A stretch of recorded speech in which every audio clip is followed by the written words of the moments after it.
dedim. Kosem pun berkata, kamu telah melayani seorang pembunuh dirimu sendiri seumur hidupmu. Mendengar kebenaran itu membuat Janet serasa tertampar. Ia pun melepaskan Kumru lalu keluar dari ruangan itu, tapi Kosem mengikutinya. Cennet. Kosem memanggil Janet, namun Janet berkata, biarkan aku sendirian. Yaklaşma bana. Kosem pun membiarkan Janet pergi untuk menenangkan dirinya. Kosem kembali ke dalam ruangan dan membantu Kumru untuk berdiri.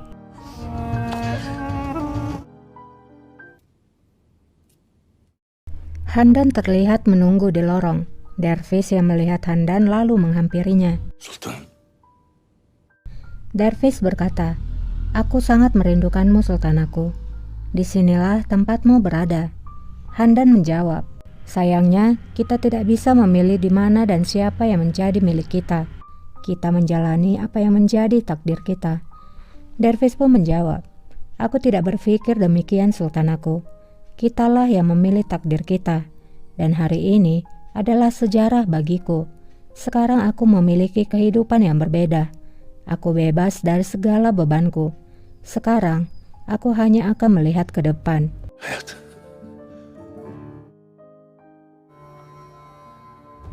Kita beralih sebentar ke penjara.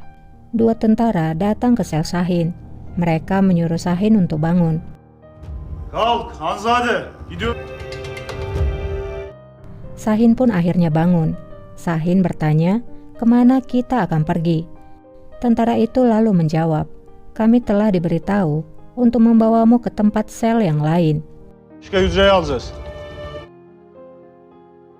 Kembali kepada Handan Sultan. Handan berkata, apakah kamu pikir mudah untuk melarikan diri dari masa lalu?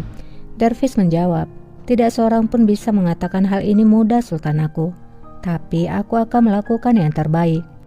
Handan lalu bertanya, bagaimana dengan Giray bersaudara? Dervish pun menjawab, Shahin akan dibunuh malam ini seperti seekor anjing. Waktunya akan tiba juga bagi Mehmet Giray. Aku akan membersihkan masa lalu. Aku akan menghancurkan segalanya, bahkan dirimu. Mendengar hal itu, Handan pun khawatir dan bertanya, apa yang kamu bicarakan? Beraninya kamu. Apakah kamu mengancamku? Merasa Handan salah paham, Dervish pun menjelaskan, tidak sultanku. Maksudku, aku akan menghancurkan perasaanku padamu. Bukankah itu yang kamu inginkan? Handan pun menjawab, nampaknya kamu seperti punya pilihan lain, dan itulah yang harus kamu lakukan. Keluarkan aku dari hatimu dan pikiranmu. Kamu tidak ada pilihan lain. Dervish pun berkata, inilah yang aku ingin katakan. Karena aku tidak bisa menahannya lagi. Aku tidak bisa memikul beban ini lagi. Salah satu cara adalah menemukan pelipur lara di hati orang lain. Dengan perasaan berat hati, Dervish berkata lagi, besok adalah hari baru bagiku. Hari yang cerah. Parlak bir gün. Sultan.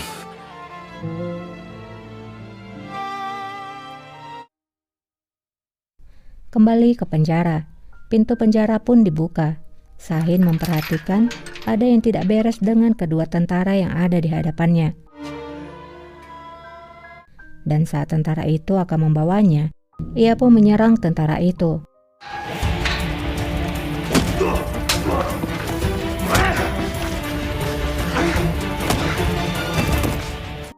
Setelah kedua tentara itu berhasil dikalahkan oleh Shahin, dengan terengah-engah, Shahin pun memanggil penjaga.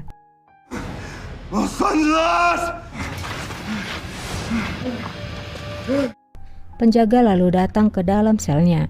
Penjaga itu mengecek tentara itu, lalu berkata, kalau mereka bukanlah bagian dari mereka, dan yang mengartikan kedua tentara itu adalah penyusup yang dikirimkan oleh Dervish untuk membunuh Shahin seperti yang ia katakan pada Handan Sultan.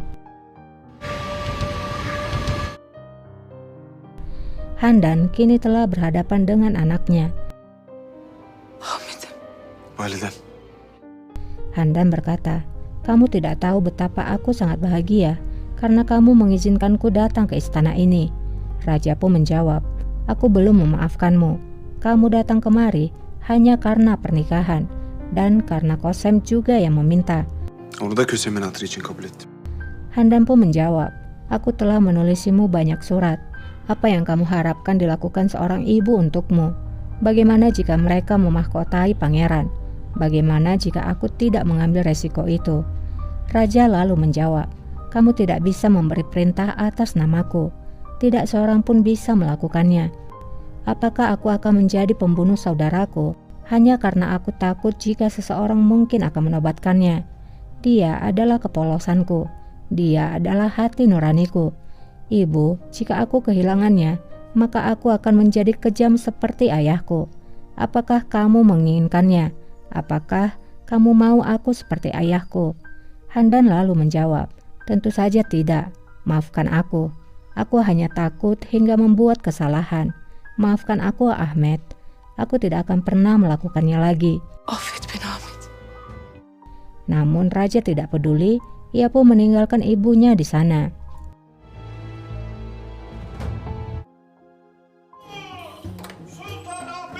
Raja kini berada di harem. Raja pun lalu memberikan sebuah hadiah bros dan memakaikannya pada Faryaz Sultan. Raja berkata, aku harap pernikahan ini membawa kedamaian di rumahmu. Tuhan memberkatimu. Faryaz pun mengucapkan terima kasih. Inilah yang aku inginkan juga, menemukan kedamaian suatu hari.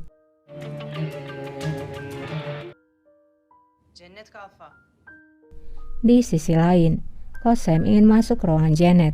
Awalnya Janet ragu untuk membuka pintunya.